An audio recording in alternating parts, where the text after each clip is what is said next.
I get those goosebumps every time. I need the Heimlich, throw that to the side. I get those goosebumps every time, yeah. When you Greetings technicians, this is Admin Crow here, your coach of the Toronto Star Raptors, bringing you the Teambuilder for another week in the PCL, the Pokemon Champions League. This is Season 3, Week 9, and we are going to be taking on the mighty Gliscor, aka the coach of New York Gliscor. So Gliscor is actually one of the few coaches that I never got a chance to play against. In the past, he was in the Origins League last season, and I was in the Generations. And it will definitely be an interesting match to play against one of the few coaches that I never faced off before. However, though, I do know his roster relatively well. Speaking of his roster, it should appear to your right momentarily, simply because I actually used his team as a mock opponent against, or I guess helped a couple coaches mock this season throughout the season by using Gliscor's roster. So Kieran Black is definitely a huge threat against my team. His team, I believe, does not have a rapid spinner, so that's something that I'm going to try to abuse. And also the fact that he's a poison type, being the Crobat, is not grounded, is also going to be another key factor to my game plan going in this week. So the Raptors are sitting at I believe 6-2 right now, and that's a pretty good differential in my opinion. That's a pretty good record in my opinion. We're sitting pretty close to playoff, or I guess securing a playoff spot to this point. And if we win this match, we definitely have a very good chance to be able to secure that playoff spot. Yeah, so let's just hop into the builder, see what I'm bringing this week. So as you guys can see here, I'm bringing Mizueko, the Manaphy, coming back again with the Ipapa Berry. I'm packing the berries again on Manaphy simply because obviously it's incompatible with my Z Crystal, and for the most part I don't know what item to bring on the Manaphy if I am bringing a Tail Glow set. So as you can see, I'm bringing Tail Glow 3 attacks, Ice Beam, Energy Ball, and Scald. Energy Ball plus Scald hits the entirety of his roster. He does have 2 water types on his team, being the Suicune and the Swampert. Energy Ball hits both of these for super effective damage. Scald hits everything else. Ice Beam is there to allow me to hit the Kyurem for neutral damage, and it's pretty much to hit the Kyurem for neutral damage, and also hits a Crobat for super effective damage, but then again Scald hits that thing anyways. So it's pretty much like a filler move for the most part.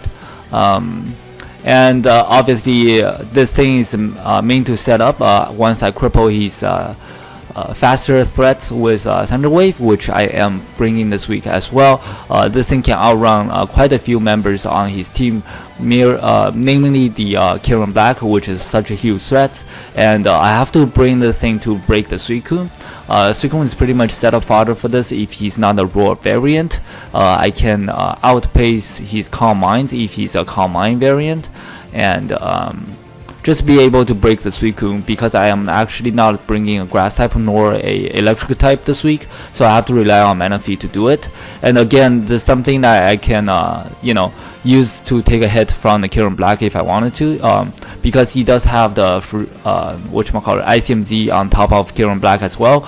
So I'm definitely bringing my water type against him. So the EV spreads here are pretty self-explanatory, just max speed and max special attack, well I guess almost max speed with Timid Nature to guarantee myself to outrun a Kyurem if he is not Scarfed, which is something that I do have to scout for obviously before I try to set up with my Manaphy. So over here we do have Genesis, the Volcarona, some heat already. Usually I save the heat set till the end of the builder, but this is just my mind, basically my thought process, though the order that I came up with the team almost.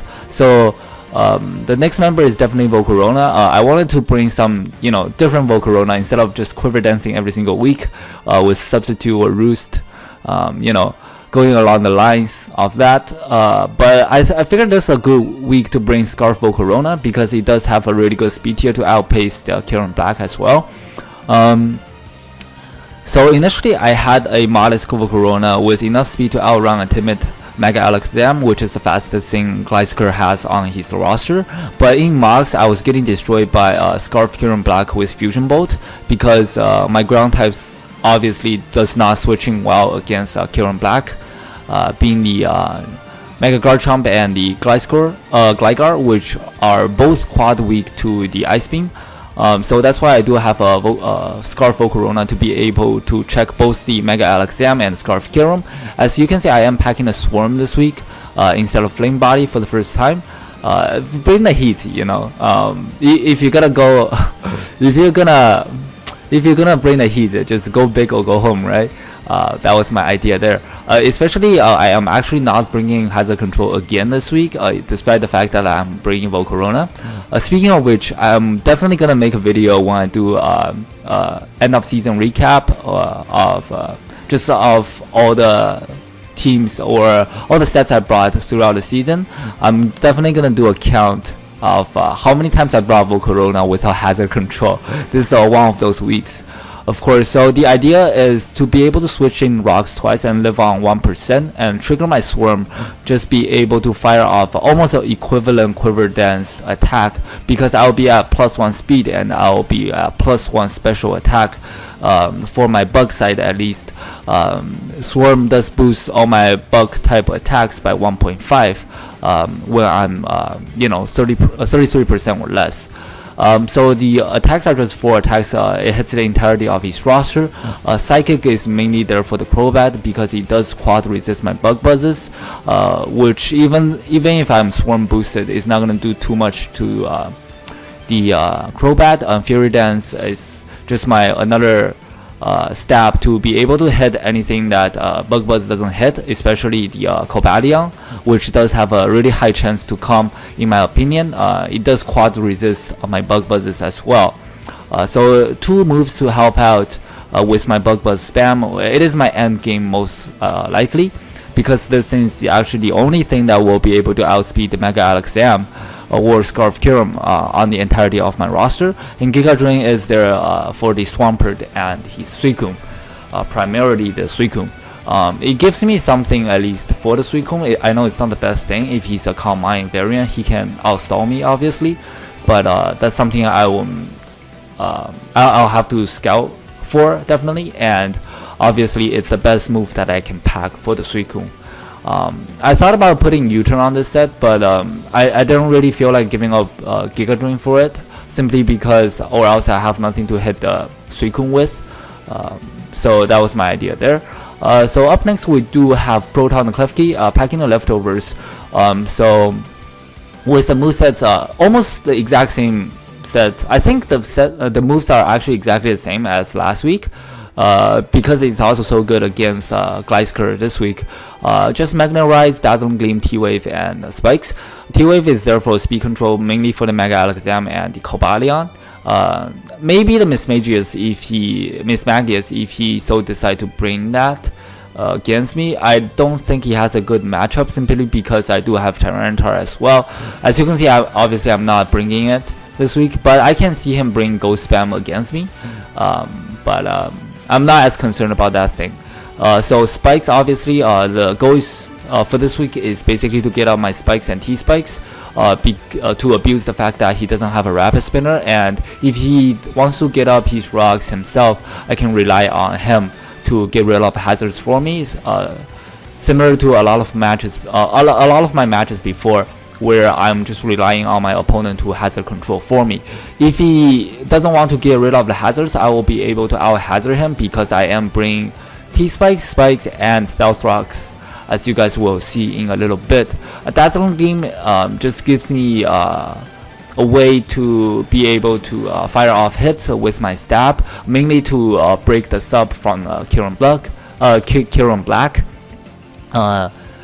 Gliscor is a coach who's who's been bringing sub Kyurem very often, so that's why I needed something to be able to break his sub. And Magnet Rise Klefki pretty much was Kyurem Black. It's one of the few mons that was Kyurem.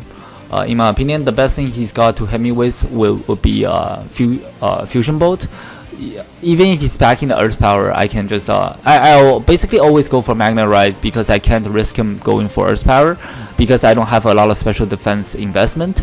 And then once I go for the Magna Rise, and I can fire off hits accordingly. If he goes for sub, I can break the sub with Dazzling Gleam. If he Scarf, I can just proceed to T-Wave it. If he switches out, obviously I can just get up my spikes. So the thing is pretty much my Kirim Lancer for the most part. So its main job is there to get up spikes and spread yellow magic and just be able to deal with a Kirim 1v1. So the EV spreads are actually max HP, and a lot of physical defense. I actually upped a lot of physical defense since my mock, because he wasn't taking hits all that well from the Kirim, because obviously Kirim is such a huge threat offensively from the physical side. So I want to be able to take it on relatively well. Just a little bit of special defense in case he's busting out the ICM Z Ice Beam over the Freeze Shock. So that was my idea there. Leftover gives me a little bit of recovery as well.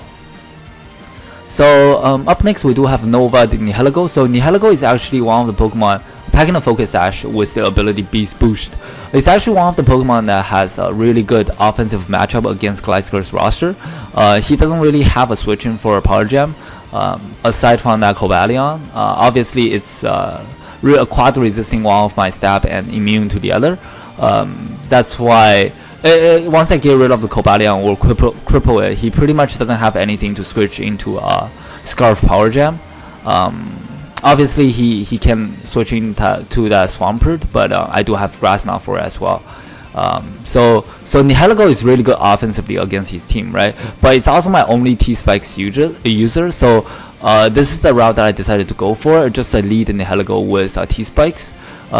So if I do manage to live on 1% on my Sash, and he doesn't get up hazards, I can also put on offensive pressure with Nihilego later on. But this thing's main job is basically to lead and just be able to get up T-Spikes. Even if he has that Cobalion lead, I might lead Nihilego anyways, simply because if he doesn't bring hazard control at team preview, I can just get up my T-Spikes and cripple that Snorlax on entry, and also Suicune and Kirim being the two main mons that I want to cripple, because those two mons tend to set up either through Calm Mind or through Substitute. Obviously Substitute for the Kirim Black and Calm Mind for the Suicune. So I would like to be able to poison those things, hinder their longevity to be able to stay in the fight and set up as early as I can. And obviously the Snorlax is another mon that poses a huge threat against my roster, because Volcarona again is very good offensively against his team as well, especially when I'm at +1. He doesn't really have anything to switch into it. The best thing he can switch into me is either like AV Snorlax or just a very specially defensive one with Curse, and be able to set up on the physical side as well. With the ability Thick Fat, he can take my Fury Z or just my fire moves in general very well. That's why I decided to go with the Bug route, my other stab. So Nihilego is there pretty much to cripple, its job is pretty much to cripple those monsters that I mentioned and be able to open up the door for both Manaphy and Volcarona. So up next we do have another heat of the week, Spectrum Meloetta coming back again with the Assault Vest. I really didn't want to bring Assault Vest again because that's what I brought last time when I brought Manaphy. Oh well, I guess the time before that, because last time I had Sub. Anyways, packing Facade Close Combat, Relic Song, and U-Turn with the ability Serene Grace, obviously. So this thing is actually my designated counter to Mega Alakazam. Because of my typing normal Psychic, I pretty much was a standard setup Alakazam, as I will be immune to that Shadow Ball, which otherwise will hit me for super effective damage without the normal typing. Obviously with the normal typing I'll be immune to it. And also this thing's other job is be able to check the Snorlax in case it gets out of hand. I can still do a tremendous amount of damage to it by going for a Relic Song transformation into my Pyrolet form and close combat, even if he is at +2 with Curse. So that's my idea there. Just be able to get rid of the Snorlax and open up the door for Volcarona again.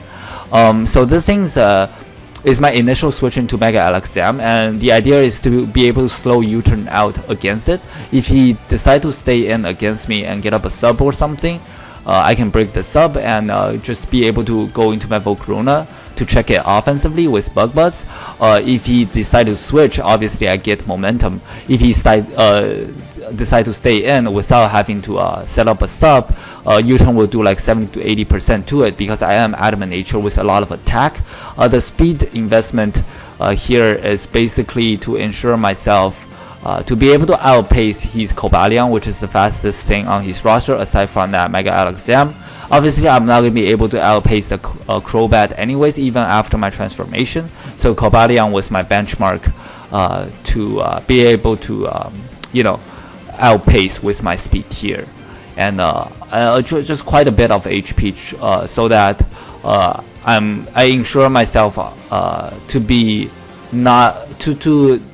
to be able to live a step drop from Psychic and into a Focus Blast with my Assault Vest.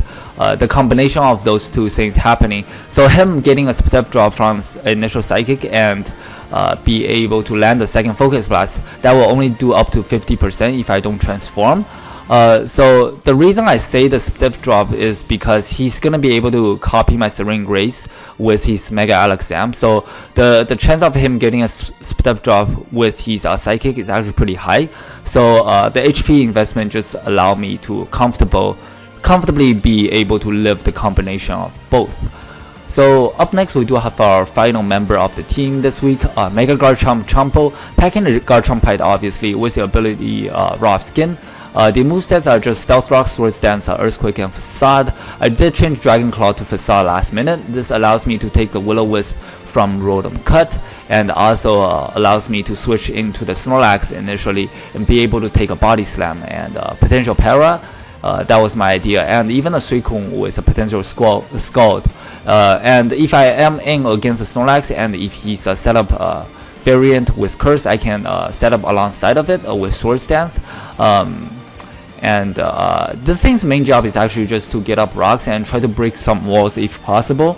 But it is my rocker for the week. The speed tier is so I ensure myself to outspeed Adamant Kirin Black, also a Jolly one if he or not Jolly or Naive, whatever speed boosting nature he so decide to go for pre-Mega.